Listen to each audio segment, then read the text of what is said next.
What happens when a country stops asking for permission? You get pushback. Hard pushback. This isn't about trade numbers. It's about power. And right now, America is watching India walk away from the old rules. Trump just threatened 25% tariffs on Indian goods. The reason they're giving you? Trade imbalance. The real reason? India is becoming too independent. And that scares Washington more than they'll admit. Look, most people think this is just another trade war, but dig deeper. This is about control slipping away. For the first time in decades, America is dealing with a country that says thanks, but we'll decide for ourselves. And that changes everything. India isn't just growing fast. It's growing different, not by copying the West, not by playing by American rules, but by building its own game entirely. And that game is working. Here's what nobody talks about. India just became the world's 5th biggest economy. But that's not the story. The story is how they did it, on their terms, with their own systems, using their own playbook. 1 billion people, most under 30, 1 billion smartphones, 900 million internet users by next year. You're watching the biggest connected democracy in history come online all at once. But there's more. India's GDP is growing at over 7% annually. Compare that to America's 2-3%. China's slowing down to 5%. India is accelerating while others are braking. The demographics tell an even bigger story. India adds 12 million people to its workforce every year. That's like adding a new Australia annually. But unlike other countries with large populations, India's workforce is getting more skilled, not less. Engineering graduates, India produces 1.5 million per year. The US produces 200,000. Software developers, India has over 4 million. That's more than the rest of the world combined. And here's the part that keeps American strategists awake at night. India is doing it without asking America how. Look at digital infrastructure. India built the world's largest biometric database. Aadhaar covers 1.3 billion people. Every citizen has a digital identity from birth to death, tracked, verified, connected. That database powers everything. Banking, welfare, taxes, healthcare. It's like Social Security, but for everything. And it works. Fraud is down. Efficiency is up. Costs are lower. America still argues about digital ID systems. India built one and moved on. Take UPI, India's payment system. It's not just competing with Visa and MasterCard. It's beating them. More transactions, lower costs, built in India, for India, by Indians. The numbers are staggering. UPI processes over 10 billion transactions monthly. That's more than all American payment systems combined. Transaction fees? Nearly zero. Settlement time? Instant. Walmart spent $16 billion to buy into this system through PhonePe. Google invested billions in Google Pay India. Even Facebook tried to get in. Why? Because India built something better than what Silicon Valley created. But it goes deeper. India's Jan Dhan banking program brought 400 million people into the formal economy. People who never had bank accounts suddenly had digital wallets. Farmers selling crops got payments instantly. No middlemen, no delays. That's not just technology. That's social transformation at scale. Or look at space. India's moon mission cost less than a Hollywood movie, and it worked. Their next goal? Sending people to space by 2026. Not with American help, not with Russian rockets, with Indian technology. Here's what makes India's space program different. It's profitable. Private companies can book launches for a fraction of what SpaceX charges. India launched 104 satellites in one mission. SpaceX's record, 143 SAT. LEDs, achieved years later. Commercial space launch revenue, India captures 8% of the global market and growing fast. They're not just reaching space, they're making money doing it. This isn't accident, this is strategy. India is building everything it needs. Semiconductors, AI, defense systems, green energy, not by buying from America, by making it themselves. Apple moved production there. Tesla suppliers followed. Google built data centers. Why? Because India isn't just a market anymore. It's an alternative to China. And in a world where supply chains matter, that's huge. So what does America do? What it always does when it can't control something, it pressures. Here's the thing. America got comfortable being the boss. When Washington called, countries answered. When America wanted something, countries delivered. But India, India listens politely, then does what's best for India. That's not defiance, that's independence. And independence from America is something Washington doesn't handle well. Let me break down what's really happening with these tariff threats, because this isn't random. This is calculated pressure designed to bring India back in line. Trump says Indian goods get easy access to American markets, while American goods face high barriers in India. The numbers? Indian tariffs on U.S. farm products average 39%. U.S. tariffs on Indian goods sit around 7%. Sounds unfair, right? Until you understand why. India has 1.4 billion people to feed. Many still farm for a living. You can't just flood their markets with cheap American corn and wheat. That's not protectionism. That's survival. India's government can't let rural communities collapse just to make American farmers happy. But Trump doesn't care about Indian farmers. He cares about American votes. And threatening India plays well with his base. Here's what really triggered this. India kept buying Russian oil during the Ukraine war. Cheap oil. Good for Indian consumers, bad for American pressure campaigns. India also bought Russian defense systems, the S-400 missiles, despite American 3. Odds, despite sanctions warnings, India bought them anyway. Why? Because India doesn't outsource its security decisions to Washington anymore. America wants India as a partner against China. But America also wants India to act like a junior partner, to follow American leads, to choose American sides. India's response will partner with America, but will also partner with Russia, France, Japan, and whoever else serves our interests. That's called strategic autonomy. And it drives American policymakers crazy. Think about it from America's view. For decades, countries had to pick sides, Soviet or American, communist or capitalist. You were in one camp or the other.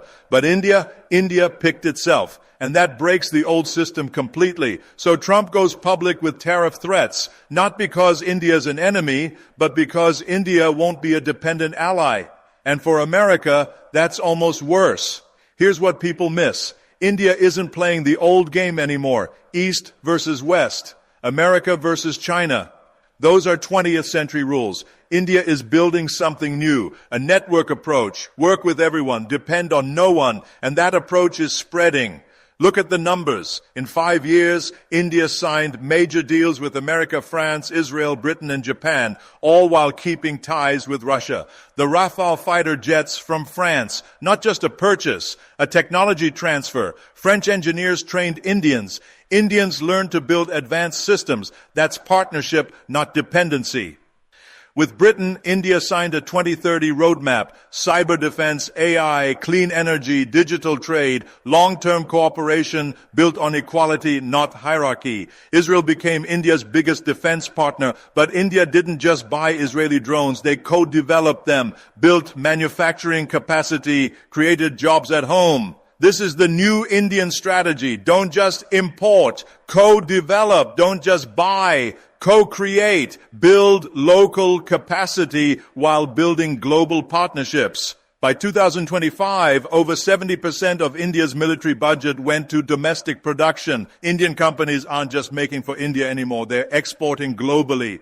On trade, India moved fast. Deals with UAE, Australia, South Korea, not just AGR, immense. Supply chain partnerships, energy alliances, digital corridors. India didn't wait for global consensus. It built regional strength, connected with Africa, Southeast Asia, Latin America, infrastructure projects, education programs, medicine access, not to dominate, to collaborate. This is what Washington sometimes misses. India isn't rejecting the West. It's balancing the world. India still works with America in the Quad alliance, still invests in U.S. technology, but it also buys Russian oil, uses Israeli defense tech, and signs climate deals with Europe. That's not confusion. That's choice. The freedom to pick what works without asking permission. And honestly, that's what every country should want. Sovereignty without isolation. Partnership without dependence. When Trump pressures India to fall in line, he's really saying America doesn't want India to have choices. America wants India to walk America's path. But that's outdated thinking. This century belongs to countries that can adapt, collaborate, and lead on their own terms. And India is doing exactly that. So is America losing influence? Not entirely. but the monopoly is over. America still has the strongest military, still has deep alliances, still shapes global culture, but when it comes to making other countries do what America wants, that power is fading. Take currency. The dollar still dominates global trade, but more countries are exploring alternatives. India and Russia trade oil in rupees. UAE and India use rupees and dirhams, skipping dollars entirely. That doesn't kill the dollar tomorrow, but it signals something bigger. Countries want options, and options mean independence.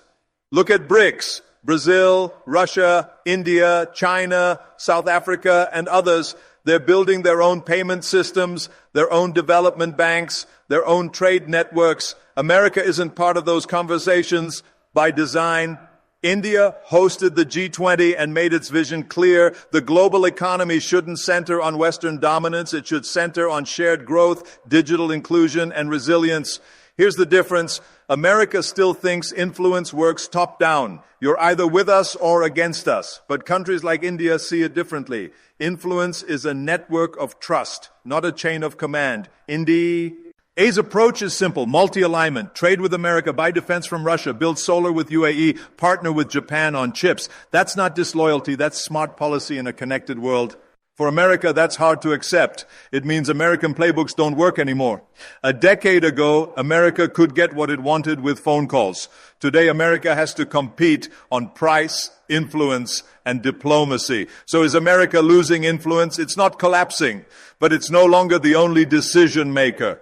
In a world where India rises, Africa asserts, and Latin America reorganizes, American dominance isn't guaranteed. It's negotiated. The real challenge isn't India's strength. It's America's inability to adapt to a world that doesn't wait for instructions. Here's a phrase you hear in Indian policy circles: strategic autonomy. Simple words, powerful idea. Work with everyone, obey no one. For decades, the world was binary: American camp or Soviet camp. But countries like India are changing that equation. They're saying we want to be sovereign, economically, militarily, diplomatically. That's disruptive, not because it's aggressive, but because it's independent. The U.S. wants India fully committed to the Western Bloc, especially with China and Russia tensions rising.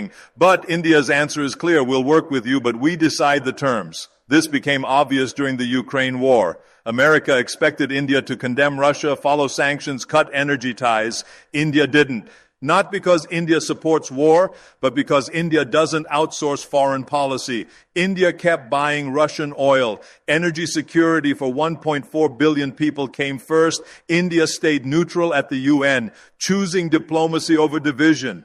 Look at defense. India does military exercises with the U.S. Navy while conducting drills with Russia and China. That's not mixed messaging. That's non-aligned pragmatism. India understands something key. True independence comes from options, not putting all security eggs in one basket.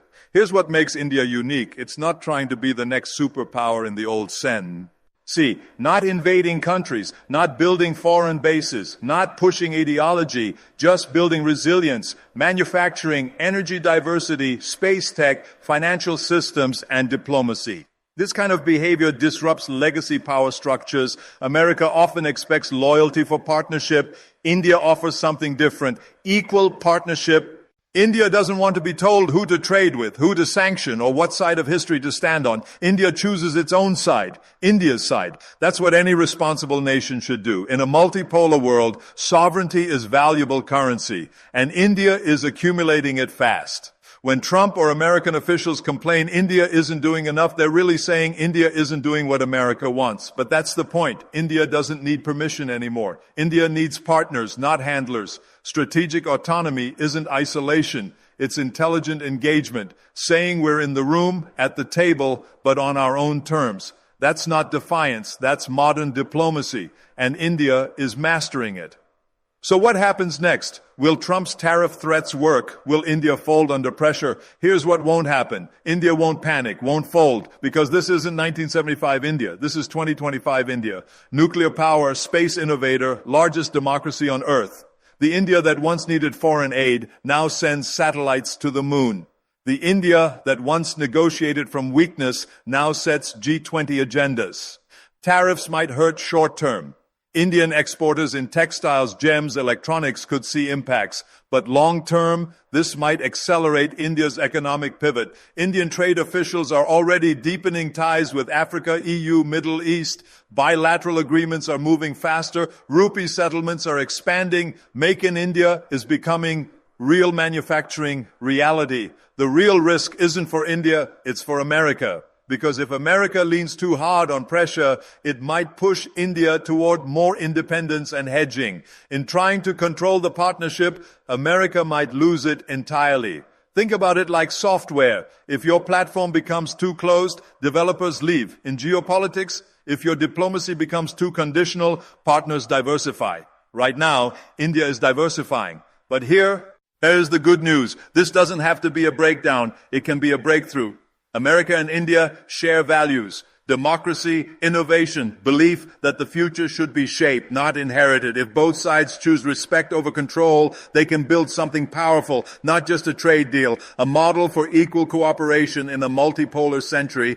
What happens next is clear. India will continue rising, continue saying no when needed, yes when it makes sense. Will partner, compete, and lead on its own terms, not to dominate the world, to balance it. Trump's tariff threats are noise. The real signal is this. The world is changing. India isn't asking permission anymore, not waiting for approval, building its own path. And the world is finally watching. This is bigger than trade disputes or oil deals. This is about power shifting from concentration to distribution, from hierarchy to network, from dependence to autonomy. India isn't rejecting partnerships, it's redefining them on equal terms, with mutual respect for mutual benefit.